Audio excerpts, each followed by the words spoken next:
You just pulled into your driveway after pushing your car hard on the highway.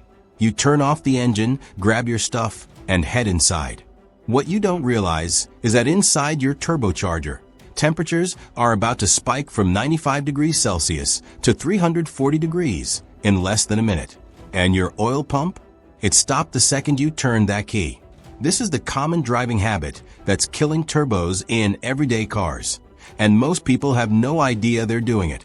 Today we're going to break down exactly what happens inside your turbo when you shut off your engine at the wrong time, why oil is way more important than you think, and the simple habits that can save you from a repair bill that could easily hit $2,000 or $3,000.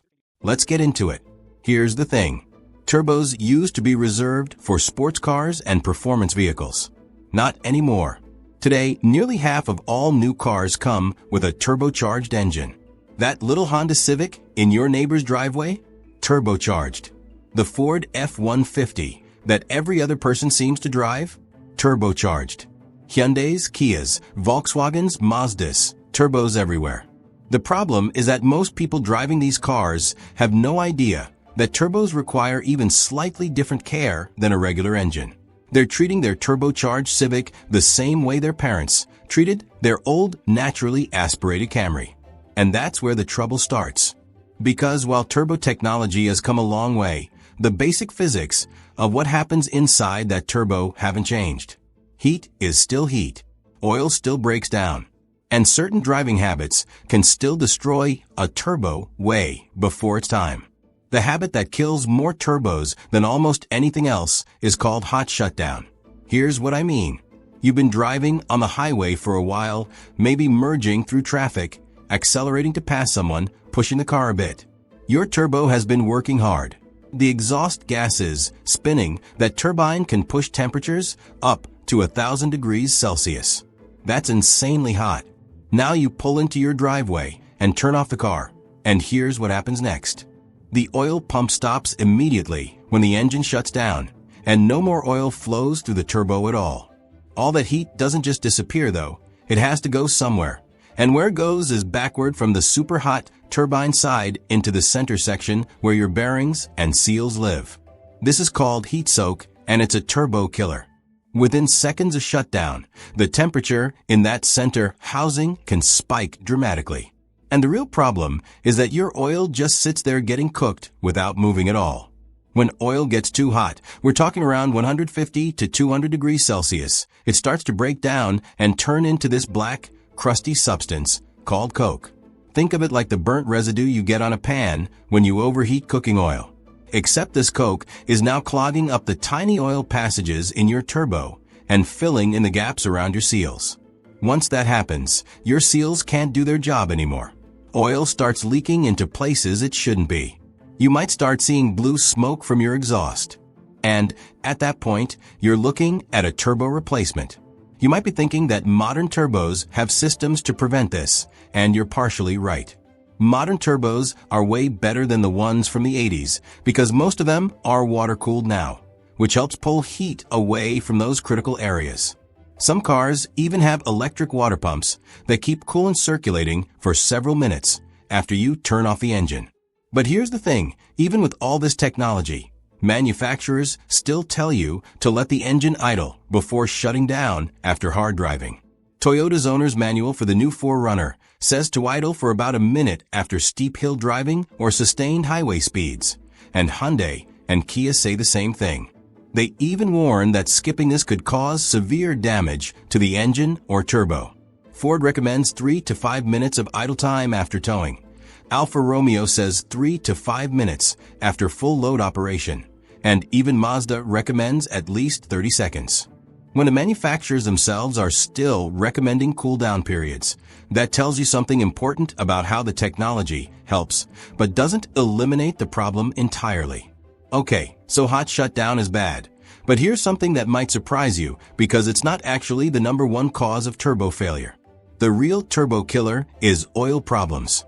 According to Garrett, which is one of the biggest turbo manufacturers in the world, more than 90% of turbo failures are caused by oil-related issues. Not manufacturing defects, not abuse, just oil. Your turbo shaft spins at absolutely insane speeds, well over 100,000 RPM, and at those speeds the shaft basically floats on a thin film of oil. Dirty oil, contaminated oil, or not enough oil means you've got metal-on-metal contact happening at speeds that destroy bearings in seconds. And I mean that literally. Delphi, another major automotive parts manufacturer, says that oil starvation can destroy a turbo within seconds. Not minutes. Seconds. So what causes oil problems? First, extended oil change intervals. Look, I know your car's oil life monitor might tell you that you can go 7 or 8,000 miles between changes. But turbo engines are harder on oil than regular engines. That oil is cycling through extremely hot areas, picking up contaminants, and breaking down faster. Most experts recommend changing oil every 5,000 miles max in a turbo engine. If you're pushing it hard or doing lots of short trips, even more frequently than that. Second, low oil level. This is a big one. Turbo engines tend to consume a bit of oil. That's normal. But if you're not checking your oil regularly and it drops too low, you're starving your turbo of the one thing keeping it alive. Third, wrong oil. Modern turbo engines need full synthetic oil with specific ratings. And if you've got a direct injection turbo engine, which most of them are now, you need oil that's rated to prevent something called LSPI, or low-speed pre-ignition. This is a separate issue from turbo failure, but it can actually destroy your entire engine in a single event. Look for oil-rated APISN Plus or SP. Let me run through a few other things that people do without realizing they're shortening their turbo's life. Number 1. Flooring it with a cold engine. I get it. You're running late, you jump in the car, and you want to get moving. But here's the thing. Even when your coolant temperature gauge looks normal, your oil is still cold. And cold oil is thick oil. Your coolant might warm up in 2 or 3 minutes. Your oil? That can take 10 minutes or more to reach the right temperature. And until it does, it can't properly protect those turbo bearings spinning at crazy speeds. The simple fix: drive gently for the first 5 to 10 minutes. Stay under 3,000 RPM. Let everything warm up properly before you ask the turbo to work hard. Number 2. Lugging the engine. This means putting the engine under heavy load at low RPM, like trying to accelerate hard in too high of a gear. In turbo engines, this creates a perfect storm for that LSPI problem I mentioned earlier. The danger zone is roughly 1,500 to 2,500 RPM under high load. If you need to accelerate hard, downshift first and let the revs come up. Number 3. Ignoring boost leaks. Over time, the rubber hoses and connections in your turbo system can crack or come loose. When boost pressure escapes, your turbo has to spin faster to compensate. Push it too far and you're looking at overspin, which leads to bearing failure and blade contact with the housing. If your car feels less powerful than usual or you hear a hissing sound under acceleration, get it checked out. Let's talk money for a second, because I think this really drives home why this matters. If your turbo fails, you're generally looking at somewhere between $1,500 and $3,500 to replace it. And that's just for one turbo. Some vehicles, like the Ford F-150 EcoBoost, have twin turbos, so double that if both need replacement. For a Honda CR-V or Civic with the 1.5 turbo, you're looking at roughly $2,000 to $3,000. A Volkswagen Jetta? About the same. And these aren't exotic cars. These are regular, everyday vehicles that people depend on. The frustrating part? Most of these repairs are preventable. A turbo should last well over 100,000 miles with proper care. Some people get 200,000 miles out of theirs. But neglect the basics, and you could be looking at failure at 30 or 40,000 miles. All right, let's get practical.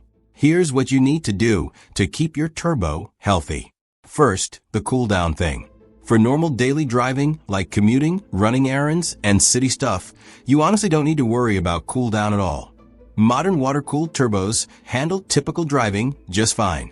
But after you've been driving hard with sustained highway speeds, towing something, climbing mountain roads, or just having some fun on a back road, give your engine 30 seconds to 2 minutes of idle time before shutting down. An even better approach is driving the last mile or two gently, which accomplishes the same thing without having to sit there waiting. Second, and this is the big one, Stay on top of your oil.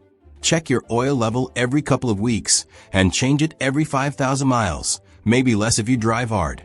Use the right spec, which means full synthetic with LSBI protection if you have a direct injection engine. Third, don't beat on a cold engine. Give it 5 to 10 minutes of gentle driving before you start asking for serious power, because your turbo bearings need properly warmed, thin oil to survive those insane rotational speeds. Fourth, pay attention to warning signs that your turbo might be failing. Blue or gray smoke from your exhaust means oil is getting where it shouldn't be, and a whining or siren-like sound can indicate bearing wear. Loss of power or sluggish acceleration means something's not right with your boost system. Catching these problems early might save you from a complete turbo replacement. Before we wrap up, I want to mention a few specific issues you should know about if you own certain vehicles. If you have a Hyundai Genesis or Kia with a 3.3-liter twin-turbo engine, we're talking things like the G70, G80, G90, and Stinger from roughly 2017 to 2023. There's an active recall. The turbo oil supply pipe can crack and leak oil onto the exhaust manifold, which is a fire risk. Get that checked and fixed for free. If you have a GM vehicle with a 1.4-liter turbo, like a Buick Encore, Chevy Sonic, or Chevy Trax from 2017 or 2018, there's a special coverage program that provides free turbo replacement for 10 years or 120,000 miles. If you already paid for a repair, you might be able to get reimbursed. And if you own a Honda CR-V, Civic, or Accord with a 1.5 turbo from 2018 to 2023, there's an ongoing class action lawsuit related to fuel contaminating the engine oil. This is worth keeping an eye on if you've experienced issues. So there you have it. The common driving habit that kills turbos is shutting off your engine too quickly after pushing it hard. But the bigger picture is really about oil, making sure it's clean, making sure it's there, and making sure it's the right stuff. Modern turbos are genuinely impressive pieces of engineering. They're spinning at hundreds of thousands of RPM, dealing with temperatures that would melt most metals. And they're reliable enough to put in everyday commuter cars. But they're not invincible. The good news is that taking care of your turbo isn't complicated. Check your oil regularly. Change it on time with the right spec. Don't beat on a cold engine. And after you've been driving hard, just take it easy for a minute before you shut down. Do those simple things, and your turbo should last well beyond 100,000 miles. Skip them, and you might be looking at a very expensive surprise way sooner than you'd expect. If you found this helpful, consider subscribing. We break down this kind of stuff all the time to help you understand what's really going on with your car.